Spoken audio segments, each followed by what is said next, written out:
Hello everyone and welcome आज के हमारे इस वीडियो में। तो आज के इस वीडियो में हम बात करेंगे डायग्नोसिस कैसे करनी है।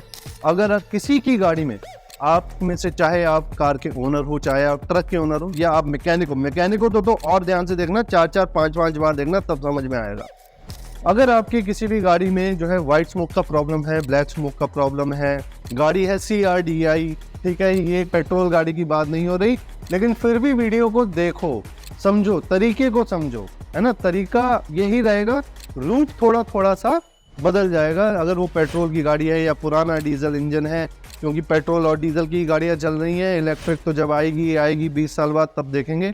ठीक, तो इन गाड़ियों को किस तरीके से डायग्नोस करना है, किस तरीके से इसके प्रॉब्लम को सॉल्व करना है, वो देखिए। ठीक, तो गाड़ी का हम इशू ले लेते हैं। गाड़ी में है ब्लैक स्मोक। मैं एक एग्जांपल ले रहा हूँ। गाड़ी में है ब्लैक स्मोक और प्रॉब्लम ये है कि जैसे ही गाड़ी लोड लेती है या खड़ी गाड़ी में भी पैडल मारे तो काला धुआं लगातार गाड़ी के इंजन से निकल रहा है।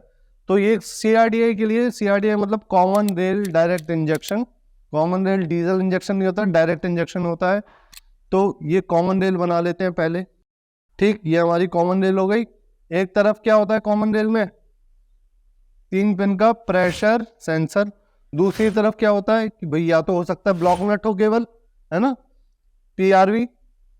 PRV हो, या हो सकता है आपका DRV हो, जो प्रेशर रेगुलेटर का काम करता है। 2 पिन का होता है, इसमें एक कनेक्टर लगता है और तार आती है ECM से, इसे हम कहते हैं DRV।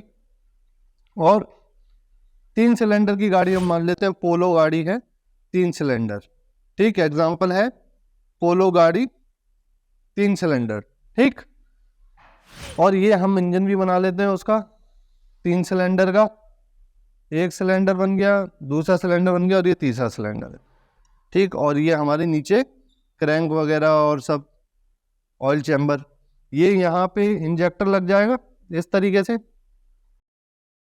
ध्यान से देखते रहना, ये है ना किस तरीके से हमें पकड़ना है कि ब्लैक स्मोक आ रहा है। क्योंकि क्या है, जब आप गाड़ी को लेके किसी मैकेनिक पे जाओगे, या जो मैकेनिक इस वीडियो को देख रहे हैं, जब आपके पास ऐसी गाड़ी आएगी तो सबसे पहले आपका डाउट कहाँ जाएगा? आपका डाउट जाएगा इंजेक्टर पे। और जाना भी चाहिए, क्यों नहीं जाए, बिल्कुल जाना चाहिए इंजेक्टरों पे डाउट, क्योंकि सबसे आसान है पहले इंजेक्टर को खोल करके चेक कराना, और डायरेक्ट हम इंजन खोल नहीं सकते। ठीक, ये यहाँ पिस्टन एक, यहाँ दूसरा पिस्टन बना लेते हैं और यहाँ तीसरा पिस्टन बना लेते हैं।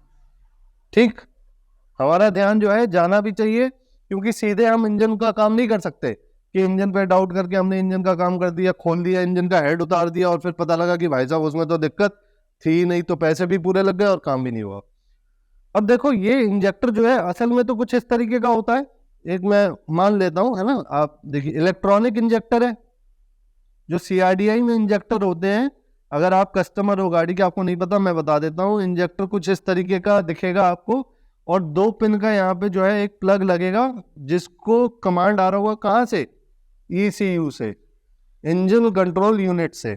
ये इसको वोल्टेज सप्लाई देता है और ये फायर कर देता है। जैसे करंट आता है ये फायर कर देता है हमारा इंजेक्टर।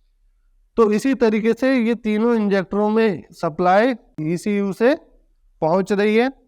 ठीक, तीनों इंजेक्टरों को सप्लाई जो है, वोल्टेज की पल्स की सप्लाई ECU दे रहा है। जैसे ही उसको करंट मिलेगा, जैसे ही वोल्टेज मिलेगा, इंजेक्टर फायर कर देगा।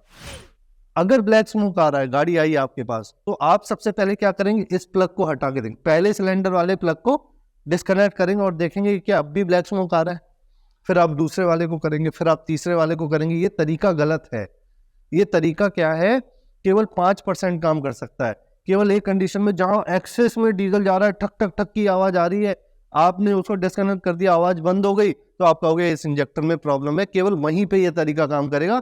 बाकी जो नॉर्मल दिक्कतें आपको आ रही है ना, ब्लैक स्मोक की, व्हाइट स्मोक की, इंजन वाइब्रेशन की, वहां ये तरीका काम नहीं करेगा। गाड़ी चलते में झटके लेती है, झक झक धक धक धक धक, और मेरे को डाउट है इंजेक्टर पे, वहां ये तरीका काम नहीं करेगा। ये केवल वही काम करेगा कि एक्सेस, सुपर एक्सेस तेल जा रहा है, आपने डिस्कनेक्ट कर दिया, तेल जाना थोड़ा सा कम हो गया, बंद नहीं हुआ है। वो आपकी किस्मत है कि आपको पता लग रहा है, तो बंद नहीं हुआ है, थोड़ा सा ज्यादा जा रहा था, अब कम जा रहा है, तो आवाज कम हो गई, तो आपको एक वो हो गया कॉन्फिडेंस कि इस इंजेक्टर में कमी है। लेकिन अगर ऐसा करने से पता नहीं चल रहा, तो फिर क्या करें? डिस्कनेक्ट करके देख लिया, अब नहीं पता लग रहा, क्या करें? अब आपको यूज करना है ब्लॉक नट। ब्लॉक नट कैसा होता है कि इस तरीके का होता है, अंदर चूड़ियां होती हैं इसमें, है ना, ऊपर से बंद होता है। अभी आपको स्क्रीन पे भी दिख जाएगा, पंप वालों के, हर पंप वाले पे जो ये काम कर रहा है CRDA का ब्लॉक नट होंगे ही होंगे उस पे, ऐसा हो ही नहीं सकता कि उसके पास ब्लॉक नट ना हो। तो आपको क्या करना है, आपको इस पूरे इंजेक्टर को मैकेनिकली डिस्कनेक्ट करना है, इंजन से ही डिस्कनेक्ट करना है। तो कैसे करेंगे, ऐसा नहीं करेंगे कि इसको निकाल देंगे और कुछ और लगा देंगे, नहीं, इसको यहीं लगे रहने दो, इसे मत छेड़ो। ये जो पाइप आ रहा है यहाँ से, ये तीनों पे पाइप आ रहे हैं अलग अलग, तो तीनों को नहीं करना है, एक एक करके करना है। ये पाइप को यहाँ से खोलो, ठीक, पाइप को डिस्कनेक्ट कर दो। अब रेल और ये इंजेक्टर डिस्कनेक्ट हो गए। अब रेल पे जहां पे ये पाइप कसता है वहां पे ब्लॉक नट कस दो, ठीक, रेल के स्पोर्ट को ब्लॉक नट की मदद से बंद कर दो। अब यहां से तेल जाना ही बंद हो गया। अगर इंजेक्टर में कोई मैकेनिकल प्रॉब्लम है कि इंजेक्टर हल्का डायरेक्ट है या ज्यादा तेल दे रहा है तो ब्लैक स्मोक आ रहा है, या प्रॉपरली तेल नहीं दे रहा, ड्रॉप स्प्रे नहीं बना रहा, ड्रॉप बना रहा है, तो वो ड्रॉप बनना बंद हो जाएगी, स्मोक बंद हो जाएगा, व्हाइट स्मोक, अगर व्हाइट स्मोक है तो। लेकिन अगर एक्सेस में तेल दे रहा है तो वो भी बंद हो जाएगा, तो ब्लैक स्मोक एकदम से जो है स्मोक आना बहुत बंद हो जाएगा, मतलब कम हो जाएगा, बहुत कम हो जाएगा। तो आपको पता लग जाएगा कि अब आपने पहले वाले को किया, दूसरे को किया, तीसरे को किया। मान लेते हैं तीसरे वाले को डिस्कनेक्ट करते ही, अब तीसरे को डिस्कनेक्ट किया तो इसे चालू करना है। ये नहीं है कि पहले इसको ब्लॉक कर दिया फिर इसको ब्लॉक करें, इसको ब्लॉक कर दिया अब इसको ब्लॉक करें तो इसे चालू करो, है ना, फिर इसको अगर चालू करना है, इसको ब्लॉक करना है तो इसे चालू करो पहले, फिर इसे ब्लॉक करो। तो अब इसको ब्लॉक किया, बाकी दोनों कनेक्शन आपके चालू हो गए, ठीक। अब मान लेते हैं तीसरे वाले को ब्लॉक करते ही क्या हुआ, ब्लैक स्मोक हो गया गाड़ी में से खत्म। ब्लैक स्मोक खत्म होते ही अब आप क्या कहो कि तीसरे इंजेक्टर में प्रॉब्लम है। हो सकता है तीसरे वाले इंजेक्टर में प्रॉब्लम हो, लेकिन ऐसे झपकते ही रिजल्ट मत दे देना कि इसी में प्रॉब्लम। अब एक काम करो, इस इंजेक्टर को निकाल करके, हो सकता है इंजन में ही प्रॉब्लम हो, इंजेक्टर को निकाल के इस सिलेंडर में लगाओ और इसका जो इंजेक्टर था उसे निकाल करके इस सिलेंडर में लगाओ। अब आपको क्या देखना है कि क्या इंजेक्टर को यहां से यहां शिफ्ट करते ही, ठीक, इंजेक्टर को यहां से यहां शिफ्ट करते ही, अभी आप क्या मान रहे हो, इंजेक्टर में प्रॉब्लम है, इंजेक्टर से ज्यादा तेल आ रहा है तो ब्लैक स्मोक आ रहा है, इसको बंद ही रहने दो। इंजेक्टर को यहां से यहां शिफ्ट करो, ये वाले को यहां शिफ्ट कर दो। जब इंजेक्टर यहां से यहां शिफ्ट हुआ तो क्या ब्लैक स्मोक आने लगा? अगर ब्लैक स्मोक आने लगा तो इसका मतलब यहाँ पे जब आपने इंजेक्टर लगाया तो अभी इंजेक्टर यहाँ पे ज्यादा तेल दे रहा है, उसकी वजह से ब्लैक स्मोक आ रहा है, तो इंजेक्टर में ही प्रॉब्लम है। इंजेक्टर के साथ शिफ्ट होते ही ब्लैक स्मोक आने लग गया, ठीक। अब इसको रीवेरीफाई कैसे करेंगे? रीवेरीफाई ऐसे करेंगे, अब इस वाले को चालू कर दो, इंजेक्टर हम बदल ही चुके हैं, इसको चालू कर दो और इसको ब्लॉक कर दो। अगर इसे ब्लॉक करने के तुरंत बाद ब्लैक स्मोक दोबारा बंद हो गया तो इसका मतलब 110% इंजेक्टर का ही प्रॉब्लम है, ये कंफर्म हो गई है बात। लेकिन अगर ऐसा नहीं हो रहा, आपने इंजेक्टर यहाँ से यहाँ शिफ्ट कर दिया, ब्लैक स्मोक नहीं आया, ठीक, लेकिन जैसे ही आपने इसे चालू किया और ब्लैक स्मोक आने लग गया, अब तो इंजेक्टर बदल गया ना, पहले नंबर का तीसरे पे चला गया। अब इसकी वजह से तो नहीं आना चाहिए, लेकिन इसे चालू करते ही ब्लैक स्मोक आ गया, तो इसका मतलब आपके सिलेंडर में प्रॉब्लम है, अंदर कहीं पिस्टन में प्रॉब्लम है, हेड के वाल्व में प्रॉब्लम है, कंप्रेशन नहीं बन रहा है, पिस्टन रिंग्स में प्रॉब्लम है, ठीक। तो इस तरीके से आप डायग्नोस कर सकते हैं। सिलेंडर में भी प्रॉब्लम हो सकती है या अदर कंपोनेंट्स में भी, जैसे टर्बो चार्जर लगा हुआ है उसमें भी प्रॉब्लम हो सकती है ना।